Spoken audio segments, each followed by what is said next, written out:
ప్రియ దేవుని బిడ్డలారా, బైబిల్ చదవటం వినటం వల్ల మనలో విశ్వాసం పెరుగుతుంది. మన మార్గానికి త్రోవ చూపుతుంది. సమస్త జనులను శిష్యులనుగా చేయుడి మత్తయి 28:19 వచనంలో దేవుని వాక్యం తెలియచేస్తోంది. తెలుగు బైబిల్స్ను ఆర్ఆర్కే మూర్తి గారు రీసెర్చ్ చేసి విశ్లేషణ చేసిన బైబిల్లోని ప్రతి అధ్యాయాలను వచనాలను వరుస క్రమంలో అనగా ఆదికాండం నుండి ప్రకటనా గ్రంథం వరకు ఇవ్వబడుతుంది. ప్రతి ఒక్కరూ ఆధ్యాత్మికంగా విశ్వాసంలో బలపడి మీ జీవితంలో ఎదుర్కొంటున్న సమస్యల నుండి విడుదల పొందండి. ప్రతి ఒక్కరూ మీ దీవెన టీవీని సబ్స్క్రైబ్ చేసి ఈ వాక్యాన్ని లైక్ చేసి మీ మిత్రులకు బంధువులకు షేర్ చేయండి. దేవుని సువార్తను ప్రకటింపబడుటలో మీరు పాలిభాగస్తులు కండి. ప్రియ శ్రోతలు, మీ బైబిళ్లు తెరవండి. ఈ రోజు పాఠం జకర్యా గ్రంథం 9వ అధ్యాయం 1 నుండి 7వ వచనం వరకు జాగ్రత్తగా వినండి. హద్రాకు దేశమును గురించి, దమస్కు పట్టణమును గూర్చి వచ్చిన దేవోక్తి ఏమనగా, యెహోవా సర్వ నరులను ఇశ్రాయేలీయుల గోత్రపు వారినందరినీ లక్ష్యపెట్టేవాడు గనుక దాని సరిహద్దును ఆనుకొని ఉన్న హమాతును గూర్చి, జ్ఞాన సమృద్ధి గల తూరు సీదోనులను గూర్చి అది వచ్చింది. తూరు పట్టణపు వారు ప్రాకారము గల కోటను కట్టుకొని ఇసుక రేణువులంత విస్తారముగా వెండిని, వీధులలోని కసువంత విస్తారముగా సువర్ణమును సమకూర్చుకున్నారు. యెహోవా సముద్రమందు ఉండే దాని బలమును నాశనము చేసి దాని ఆస్తిని పరుల చేతికి అప్పగిస్తాడు. అది అగ్నిచేత కాల్చబడుతుంది. అష్కెలోను దానిని చూచి జడుసుకుంటుంది. గాజా దానిని చూచి బహుగా వణుకుతుంది. ఎక్రోను పట్టణము తాను నమ్ముకున్నది అవమానము నొందగా చూచి భీతి నొందుతుంది. గాజా రాజు లేకుండా పోతాడు. అష్కెలోను నిర్జనముగా ఉంటుంది. అష్డోదులో సంకర జనము కాపురముంటారు. ఫిలిష్తీయుల అతిశయాస్పదమును నేను నాశనం చేస్తాను. వారి నోటి నుండి రక్తము, వారిక తినకుండా వారి పండ్ల నుండి హేయమైన మాంసమును నేను తీసివేస్తాను. వారు శేషముగా ఉంటారు. మన దేవునికి వారు యూదావారిలో పెద్దల వలె ఉంటారు. ఎక్రోను వారు యెబూసీయుల వలె ఉంటారు. శ్రోతలు వింటున్నారా? ఈ అధ్యాయంలో మొదటి ప్రవచన వాక్కు వినపడుతోంది. దీనినే ప్రవచన భారం అంటారు. ఈ ప్రవచనంలో క్రీస్తు రాకడను గురించి ప్రస్తావించబడింది. ఇంతవరకు చరిత్ర, ఇప్పుడు ప్రవచనం మొదలైంది. 9 నుండి 11వ అధ్యాయం వరకు క్రీస్తు యొక్క మొదటి రాకడ, 12 నుండి 14వ అధ్యాయం వరకు క్రీస్తు యొక్క రెండో రాకడను గురించి చెప్పబడింది. ఈ గ్రంథారంభంలో జకర్యాకు 10 దర్శనాలు వచ్చాయి. ఆ దర్శనాల భావమే తిరిగి ఇక్కడ చెప్పబడింది. ఆ దర్శనాలకే ఇది మరో దృక్కోణం నుండి చెబుతున్న వివరణలాగా ఉంది. జకర్యా కాలంలో ఉన్న ఇశ్రాయేలు జాతితో మొదలై ఇతర జాతులను గూర్చి కూడా ఈ ప్రవచనాలు విస్తృతంగా మాట్లాడతాయి. ఇశ్రాయేలు ఆ సమయంలో చిన్న గుంపు, శేషిత ప్రజ. నిరాశా నిస్పృహలలో ఉన్నారు. దేవాలయ నిర్మాణానికి పూనుకుంటున్నారు. దేవుడు హగ్గయిని, జకర్యాను లేపాడు. ప్రజలను వారి ద్వారా మేల్కొలిపాడు, ప్రోత్సహించాడు. జకర్యా స్థానిక సమస్యతో ప్రవచనం ప్రారంభించాడు. సమకాలీన సన్నివేశాన్ని ప్రస్తావిస్తున్నాడు. సమీప భవిష్యత్తులో జరగబోయేది ఏమిటో చెబుతున్నాడు. దేవుడు ఆశీర్వదిస్తాడు. దేవునికి విధేయులైన వారికి గొప్ప భవిష్యత్తు ఉంది. దేవుని సంకల్పం రాబోయే అనేక శతాబ్దాల వరకు ఎలా కొనసాగుతుందో జకర్యా ప్రవక్త చూపుతున్నాడు. మెస్సియా వస్తాడు, రాజ్యం స్థాపిస్తాడు. ఒకసారి వచ్చిన క్రీస్తు మరోసారి వస్తాడు. మొదటిసారి రక్షకుడుగా వచ్చినవాడే రెండోసారి రాజులకు రాజుగా, ప్రభువులకు ప్రభువుగా, సార్వభౌముడుగా వస్తాడు. మొదటి రాకడలో శిలువ, రెండో రాకడలో కిరీటం. ఈ పాఠంలో అన్యజాతులకు దేవుడిచ్చిన తీర్పులు మొదలవుతున్నాయి. అలెగ్జాండరు ద్వారా దేవుని చిత్తం ఎలా నెరవేరిందో చరిత్రలో మనకు తేటగా కనపడుతోంది. జకర్యా కాలంలో కొందరు ఆశాభావాన్ని వెలిబుచ్చిన వారున్నారు. అదే 1000 ఏండ్ల పరిపాలనేమో, మెస్సియా వచ్చేస్తాడేమో, ఇంకేం కావాలి, దేవాలయం నిర్మాణమైంది గదా అనుకున్నారు. జకర్యా చెబుతున్నాడు, ఇప్పుడు కాదు, మెస్సియా రాకడ సుదూర భవిష్యత్తులో జరగబోయే సంఘటన. అలెగ్జాండరు తాను ఒక ప్రపంచ విజేతను కావాలనుకున్నాడు. కాని దేవుడు పంపే పరిపాలకుడు, మహాసార్వభౌముడు యేసుక్రీస్తే. అలెగ్జాండరు యుద్ధ కౌశలం గల గొప్ప రాజే. అతడు మహానాయకుడే. అయినా అతని రాజ్యం తాత్కాలికం. అలెగ్జాండర్ను పెద్ద జనసమూహాలు వెంబడించాయి. అతనికి ఎందరో జేజేలు చెప్పారు. హద్రాకు దేశమును గురించి, దమస్కు పట్టణాన్ని గురించి వచ్చిన దేవోక్తి. ఇది తీర్పు. హమాతు, తూరు, సీదోనులపై దేవుని తీర్పు. అలెగ్జాండర్ను కూడా దేవుడు తన సంకల్ప సిద్ధికి వాడుకున్నాడు. అలెగ్జాండరు సైన్యాలు వచ్చి హద్రాకును వశపరుచుకున్నాయి. హద్రాకు, దమస్కు, హమాతు. దమస్కు సిరియాకు ముఖ్య పట్టణం. ఈ దమస్కు మూలంగా ఇశ్రాయేలుకు ఎన్నో అగచాట్లు వచ్చాయి. 1 నుండి 7వ వచనం వరకు అలెగ్జాండరు దండయాత్ర. ఇంచుమించు వాగ్దత్త భూమిలోకి చొచ్చుక వచ్చాడు మహా అలెగ్జాండరు. ఇప్పుడది చరిత్ర. జకర్యా ఇది చెప్పినప్పుడు అది ప్రవచనం. ప్రవచనం నెరవేరితే అదే చరిత్ర అవుతుంది. అలెగ్జాండరు ఐరోపా ఖండం నుంచి ఎకాయకిని చిన్నాసియాలోకి వచ్చేశాడు. చిన్నాసియానే టర్కీ అంటాము. అలెగ్జాండరు వరుసగా ఒక్కొక్క పట్టణాన్ని వశపరుచుకుంటూ వచ్చాడు. అతడు రాజకీయంగా క్రూర స్వభావము కలిగిన నియంత, చండశాసనుడు. నిర్దాక్షిణ్యంగా శత్రుమూకలను ధ్వంసం చేసిన యుద్ధవీరుడు. అతని సైన్యం అంతగా ఉంటే 50,000 ఉంటుంది. ఆ రోజుల్లో అది గొప్ప సైన్యం అని ఎవరు అనరు. తాను జయించిన పట్టణాలలో ఉంచడానికి అతనికి అంత బలగం లేదు. వెనుక నుంచి వారు తనను దెబ్బతీయకుండా వారిని నాశనం చేసేవాడు. కొన్ని చోట్ల వారిని బలహీనపరిచాడు. వారు మళ్లీ కోలుకోకుండా చేశాడు. అది అతని రాజనీతి. అలెగ్జాండరు గొప్ప యుద్ధవీరుడు. అతడు తన 32వ ఏట చనిపోయాడు. యేసు ప్రభు సిలువ వేయబడినప్పుడు ఆయన వయస్సు 33.5 సంవత్సరాలే. దానియేలు గ్రంథం 2వ అధ్యాయంలో గ్రీకు మాసిదోనియా ప్రపంచ సామ్రాజ్యాలలో 3వది.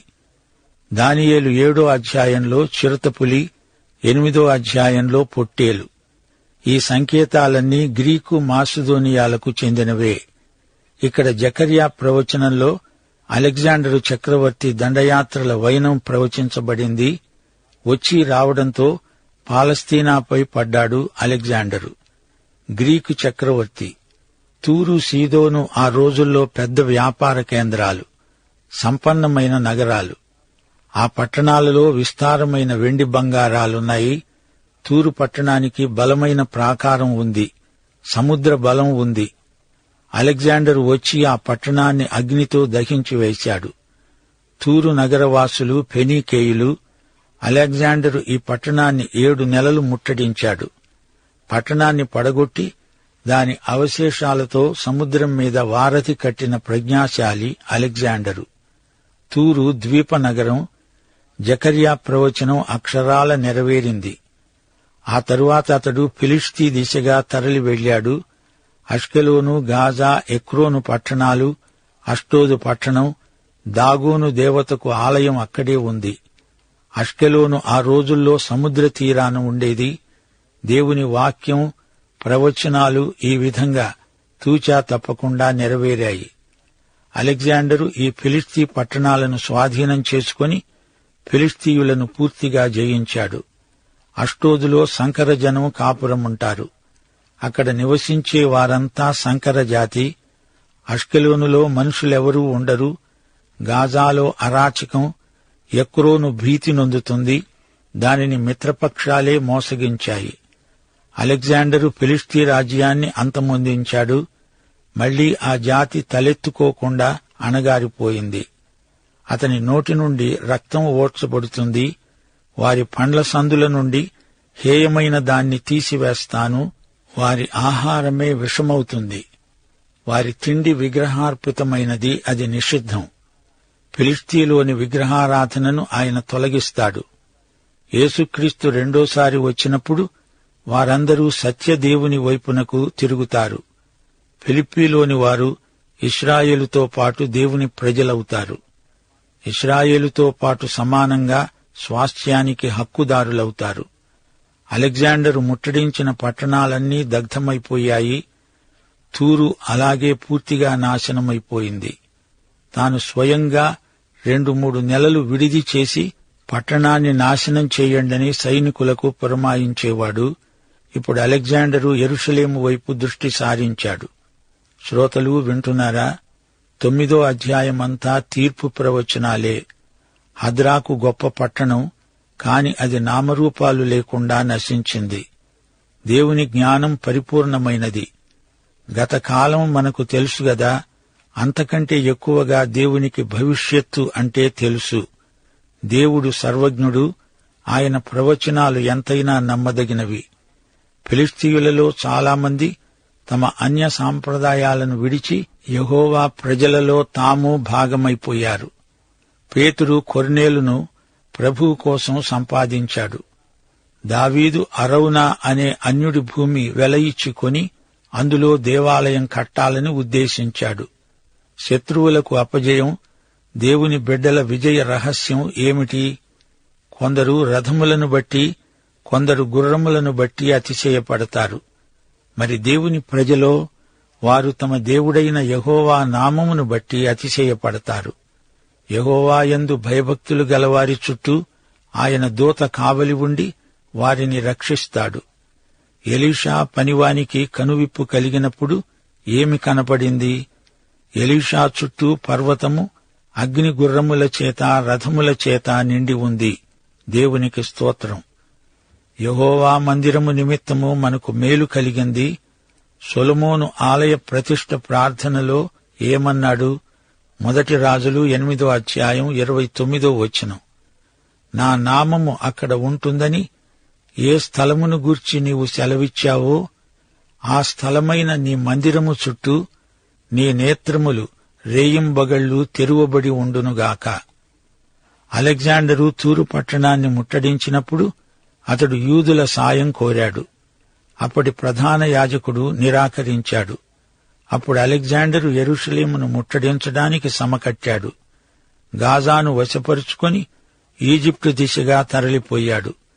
ఆ తరువాత యెరూషలేము యాజకులందరూ కలిసి అలెగ్జాండరు దగ్గరికి వచ్చి దానియేలు ప్రవచనాలు అతనికి చూపారట.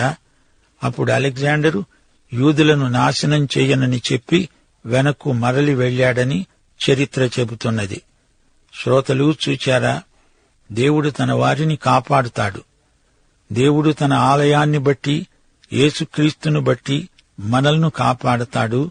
తన బిడ్డలను ఆయన విడువడు, ఎడబాయడు. యేసు ప్రభు అన్నాడు, ఈ దేవాలయమును పడగొట్టండి, 3 దినాలలో దానిని లేపుతాను. ఆయన తన శరీరమనే దేవాలయమును గూర్చి ఈ మాట అన్నాడు. కొలసీ పత్రిక 2వ అధ్యాయం 9వ వచనం. దేవత్వము యొక్క సర్వపరిపూర్ణత శరీరముగా క్రీస్తునందు నివసిస్తున్నది. దేవుని మందిరానికి యేసు ముఖ్యమైన మూలరాయి, తలరాయి. ప్రియ శ్రోతలు, తీర్పు తీర్చేవాడు యేసుక్రీస్తు. విశ్వాసులకు న్యాయపీఠం, అవిశ్వాసులకు ధవళ సింహాసనపు తీర్పు.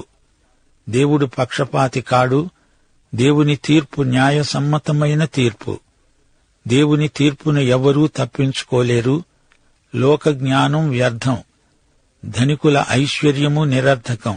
పూర్వీకుల వైభవమంతా మాయమైపోతుంది.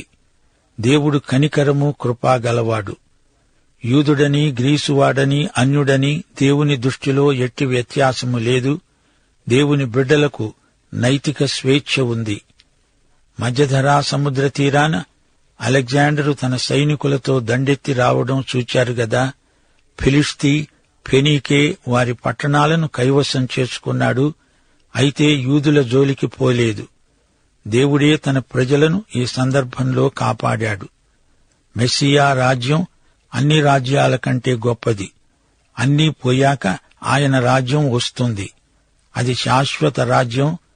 దేవుని వాక్యం ఈ అన్యలోకములో మనల్ని నడిపించే అగ్నిస్తంభం, మేఘస్తంభం. శత్రువులకు చీకటి, కలవరం, దేవుని బిడ్డలకు కాపుదల, క్షేమం. దేవోక్తి అనే మాటకు భారము అని అర్థముంది. భారం అంటే తీర్పు. బబులోను మీదికి, మోయాబు మీదికి, దమస్కు, తూరు, ఈజిప్టు మీదికి తీర్పు అంటే భారం. శత్రువులకు కఠినమైన దేవోక్తి. హద్రాకు పట్టణం, ఆ పట్టణం, ఆ దేశం దేవుని తీర్పునకు గురైంది. హమాతు ఈ పట్టణం దమస్కుకు ఉత్తరంగా ఉంది. తూరు, సీదోను శపితమైన పట్టణాలు.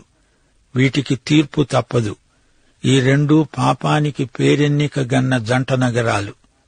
అష్కలోను, గాజా, ఎక్రోను ఫిలిష్తీ పట్టణాలు. వీరందరూ ఇశ్రాయేలుకు శత్రువులు. సత్య ఏక దేవుడైన యెహోవాకు శత్రువులయ్యారు. మహా అలెగ్జాండరు దండయాత్ర రూపంలో దేవుని తీర్పు వీరి మీదికి వచ్చి పడింది. ఈ ప్రవచనాలన్నీ చరిత్రలో నెరవేరాయి. కఠినమైన ఈ తీర్పు ప్రవచనాలలో దేవుని కృపా కాంతి రేఖ తేటగా కనపడుతోంది. బాధించేవారు ఇక సంచరించకుండా, తిరుగులాడే సైన్యాలు నా మందిరము మీదికి రాకుండా దానిని కాపాడుకోవడానికి నేనొక దండుపేటను ఏర్పరుస్తాను అంటున్నాడు దేవుడు. శత్రువు ఇక మీదట తన ప్రజలకు ఎట్టి హాని చెయ్యలేడు. శత్రువు అనే వన్యమృగం నోట పడ్డ వీరిని నేను విడిపిస్తాను. దేవుని యొక్క వాగ్దానం మనకుంది. సమాధానకర్త అయిన దేవుడు సైతానును మీ కాళ్ల క్రింద శీఘ్రముగా చితక కొట్టిస్తాడు. దేవునికి స్తోత్రం. నశింపచేయబడే మన కడపటి శత్రువు మరణం. నా మందిరాన్ని నేను కాపాడుకునేందుకు దాని చుట్టూరా దండుపేటను నేను సిద్ధం చేస్తాను అంటున్నాడు దేవుడు. అలెగ్జాండరు సైన్యం నా ప్రజలకు ఎట్టి కీడు చేయకుండా నేను కాపాడతాను. ఈజిప్టు మీదికి దండయాత్రకు వెళ్లేటప్పుడు గాని, తిరిగి వచ్చేటప్పుడు గాని అలెగ్జాండరు మిమ్మల్ని ఏమీ చెయ్యడు. నేను చెయ్యనియ్యను. ధైర్యంగా ఉండండి. సమరయులను అలెగ్జాండరు దెబ్బతీశాడు కాని యూదులను మాత్రం ఏమీ అనలేదు. తిరిగి మెస్సియా వచ్చే వరకు శేషిత ప్రజను ఎవరూ ఏమీ చెయ్యలేరు అని దేవుడు హామీ ఇస్తున్నాడు. ఆపత్కాలమందు నమ్ముకోదగిన సహాయకుడు ఆయనే. ఆయనే మనకు ఆశ్రయము, దుర్గము. మొదటి వచనం మరోసారి చూడండి. యెహోవా సర్వనరులను, ఇశ్రాయేలు గోత్రాలన్నిటినీ లక్ష్యపెట్టేవాడు. వారిని, వీరిని, అందరినీ ఆయన చూస్తున్నాడు, లక్ష్యపెడుతున్నాడు. దేవుడు తన వారిని కాపాడుతాడు. ద్వితీయోపదేశకాండం 11వ అధ్యాయం 12వ వచనం. వాగ్దత్త భూమిని గురించి దేవుడేమంటున్నాడు? అది కొండలు, లోయలు గల దేశం. అది ఆకాశ వర్ష జలం తాగుతుంది. నీ దేవుడైన యెహోవా లక్ష్యపెట్టే దేశం.